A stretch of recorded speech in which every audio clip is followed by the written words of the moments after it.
Hello everyone. बेटा आज हम करेंगे हमारा जो चैप्टर चल रहा था गति, उसमें हमारा टॉपिक है वेग में परिवर्तन की दर, जो कि क्या होती है त्वरण। इससे पहले वाली वीडियो में हमने किया था एक समान गति और असमान गति क्या होता है। यहाँ हमने चाल के बारे में पढ़ा था कि एक समान चाल और असमान चाल क्या है। उसके बाद हमने वेग के बारे में पढ़ा था कि वेग क्या होता है, और वेग हमने बताया था कि दिशा के साथ जो चाल होती है उसको हम वेग कहते हैं। और वेग भी हमारा असमान वेग और असमान वेग जो है दो प्रकार के होते हैं, समान वेग भी और असमान वेग भी। अब यहाँ पर है हमारे पास वेग में परिवर्तन की दर, कि जो हमारा वेग में परिवर्तन हो रहा है उसकी दर कितनी है, तो उसको क्या बोलते हैं, हम त्वरण बोलते हैं। तो वेग में परिवर्तन की दर को त्वरण कहा जाता है। तो कोई भी जो वस्तु होती है, अगर वो एक समान चाल से चल रही है, एक समान वेग से चल रही है, तो वस्तु जो है सरल रेखीय में गति करने के दौरान उसका जो वेग रहेगा वो सेम रहेगा, यानी कि उसके वेग में कोई भी परिवर्तन नहीं होगा अगर उसकी गति जो होगी वो एक समान होगी। तो अगर एक समान गति से कोई वस्तु चल रही है तो उसके वेग में कोई भी परिवर्तन नहीं होगा, उसका जो वेग रहेगा वो नियत रहेगा, सेम रहेगा। तो इस अवस्था में किसी भी समय अंतराल में वस्तु के वेग में जो परिवर्तन होगा वो कितना हो गया, शून्य होगा।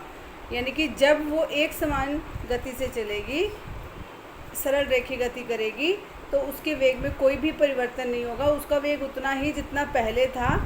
तो उसका जो वेग में परिवर्तन रहेगा वो शून्य रहेगा, क्योंकि जब वेग में परिवर्तन ही नहीं रहा, जितना वेग हमारा पहले था उतना ही वेग बाद में है, तो वेग में कुछ भी चेंज नहीं हो रहा, तो उसका मतलब हमारे जो वेग में परिवर्तन होगा वो क्या हो गया, शून्य हो गया।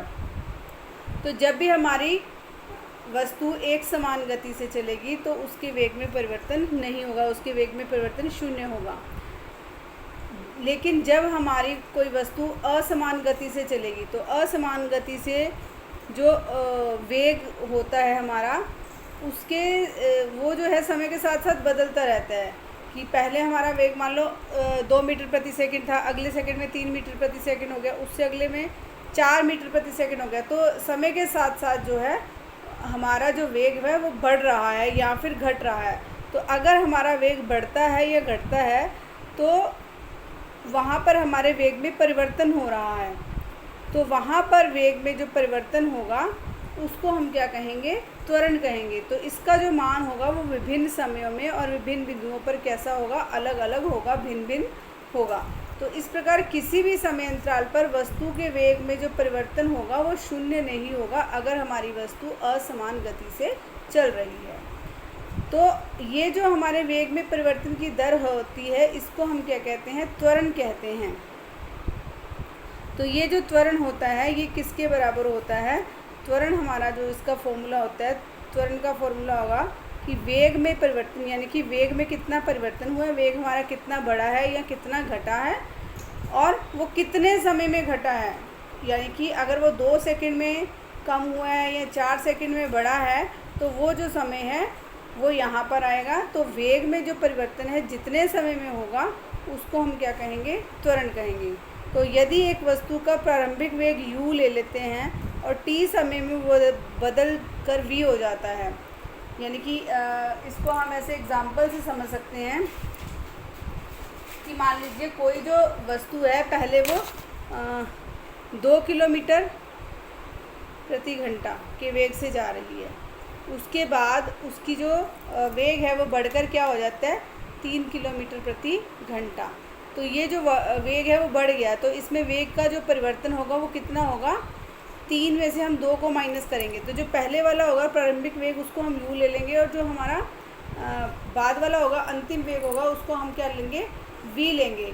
तो ये हमारा u जो होगा वो प्रारंभिक वेग और v जो होगा वो अंतिम वेग होगा।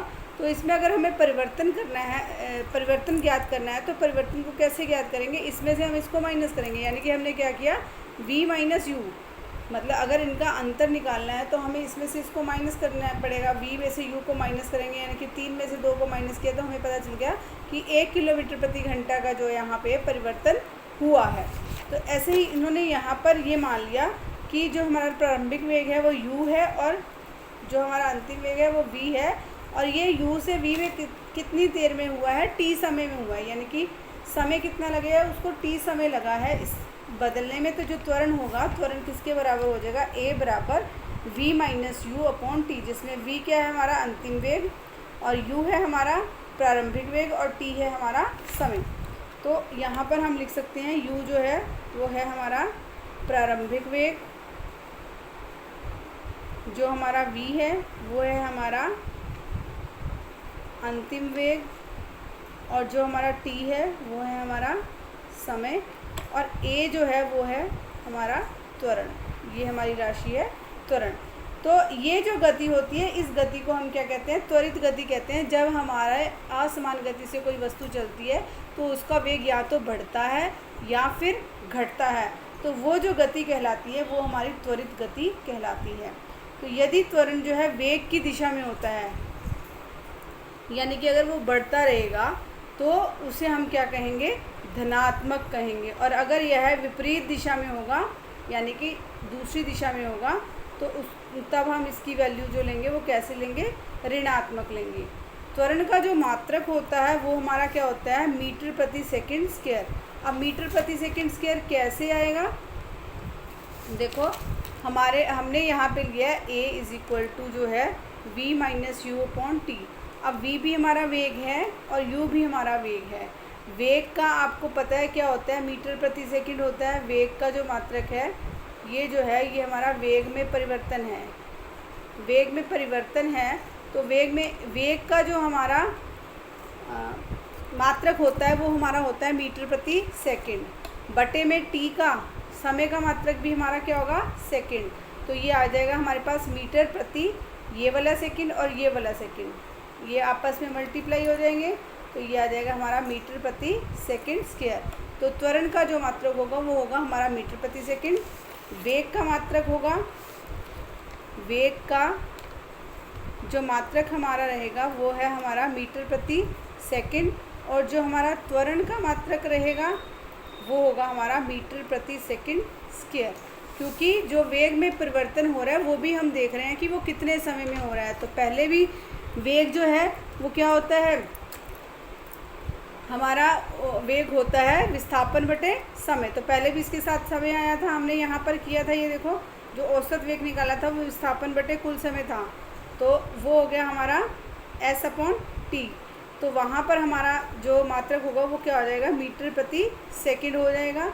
अब यहाँ पर मीटर प्रति सेकंड तो पहले ही था, नीचे 1 सेकंड और आ गया, तो हमारा जो त्वरण का मात्रक हो जाएगा वो क्या हो जाएगा, मीटर प्रति सेकंड स्क्वायर हो जाएगा।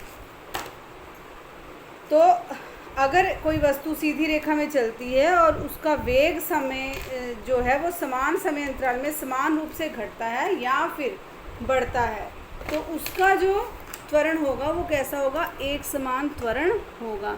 और अगर वो एक समान घटता या बढ़ता नहीं है, असमान रूप से घटता बढ़ता है, तो वो त्वरण कौन सा होगा, हमारा असमान त्वरण होगा।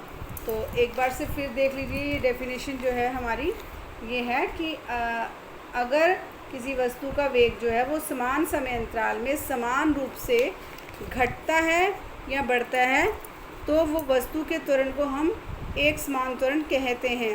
और अगर वस्तु असमान त्वरण से चलती है तो उसका जो वेग होगा वो असमान रूप से बदलता है, या तो वो असमान रूप से बढ़ेगा या फिर असमान रूप से घटेगा। उदाहरण के लिए जैसे इन्होंने दिया है, एक कार जो है वो सीधी सड़क पर चलते हुए कैसे करती है, कभी उसकी स्पीड बढ़ती है, कभी उसकी स्पीड कम होती है, एकदम से उसके वेग में परिवर्तन होता है, एकदम से स्पीड बढ़ जाती है उसकी, और जब वो ब्रेक लगाते हैं तो उसकी स्पीड जो है वो कम हो जाती है। तो समान समय अंतराल में अगर असमान दर से चाल को परिवर्तित किया जाता है तो कहा जाता है कि जो हमारी कार है वो असमान त्वरण के साथ जो है गतिमान है। उसके बाद यहाँ पर एक एग्ज़ाम्पल दिखाया हुआ है, ये एग्ज़ाम्पल आपको समझा रही हूँ। एग्ज़ाम्पल है कि विराम अवस्था से राहुल अपनी साइकिल को चलाना शुरू करता है। विराम अवस्था मैंने आपको बताया था, विराम अवस्था वो होती है जिसमें हमारी जो वस्तु है वो एक जगह पर स्थिर है, यानी कि उसमें गति नहीं हो रही। तो जब गति नहीं हो रही तो वो वाली वस्तु हमारी क्या है, विराम अवस्था। तो विराम अवस्था में जब वस्तु होगी हमारी, तो वहाँ पर हमारा जो प्रारंभिक वेग रहेगा वो हमेशा शून्य रहेगा, यानी कि u की वैल्यू जो होती है वो 0 होती है अगर हमारी वस्तु विराम अवस्था में होती है तो हमारी u की वैल्यू 0 होती है। और अगर ये कहा जाए कि ब्रेक लगने से हमारी जो वस्तु है वो रुक जाती है, अगर हमारी वस्तु रुक जाएगी, अगर वस्तु रुक जाती है तो वहाँ पर हमारी v की वैल्यू जो है वो 0 होती है। तो ये ध्यान रखना पड़ेगा हमें न्यूमेरिकल्स में। तो यहाँ पर वो कह रहे हैं विराम अवस्था से राहुल अपनी साइकिल को चलाना शुरू करता है और 30 सेकंड में 6 मीटर प्रति सेकंड का वेग प्राप्त कर लेता है। समय दे दिया इन्होंने 30 सेकंड, और 30 सेकंड में वो कितना हो जाएगा 6 मीटर प्रति सेकंड, यानी कि v की वैल्यू हमें दे दी 6 मीटर प्रति सेकंड। और क्योंकि वो पहले विराम अवस्था में था इसलिए u यानी कि जो प्रारंभिक वेग होगा वो क्या हो जाएगा, इसका 0 हो जाएगा। तो पहली स्थिति में देखिए यहाँ पे इन्होंने लिखा हुआ है कि प्रारंभिक वेग u क्या है 0 है, अंतिम वेग v जो है वो 6 मीटर प्रति सेकंड है और समय इन्होंने दिया हुआ है 30 सेकंड। तो जो हमारे पास यहाँ पर त्वरण का फॉर्मूला था a = v माइनस u/t, हमें वेग में परिवर्तन बताना है। तो यहाँ से हम त्वरण निकालेंगे, इसमें v और u की वैल्यू रखेंगे, t की वैल्यू रखेंगे। तो यहाँ पर जो हमारी वैल्यू आएगी वो क्या आ जाएगी, ये देखिए a = 6 में से 0 को माइनस करेंगे बटे 30 करेंगे तो 6/30 आ गया। यहाँ पर इसको हम काटेंगे तो 1/5 आ जाएगा, और 1/5 जो है उसको जब हम डिवाइड करेंगे तो वो आ जाएगा 0.2 मीटर प्रति सेकंड स्क्वायर। अब दूसरी अवस्था में अब ये क्या कह रहा है, देखिए यहाँ पर हमने अभी आधा ही क्वेश्चन पढ़ा था जिसमें हमारी वस्तु विराम अवस्था से चलकर 30 सेकंड में 6 मीटर प्रति सेकंड का वेग प्राप्त करती थी। अब उसके बाद क्या है, उसने ब्रेक लगाई साइकिल को।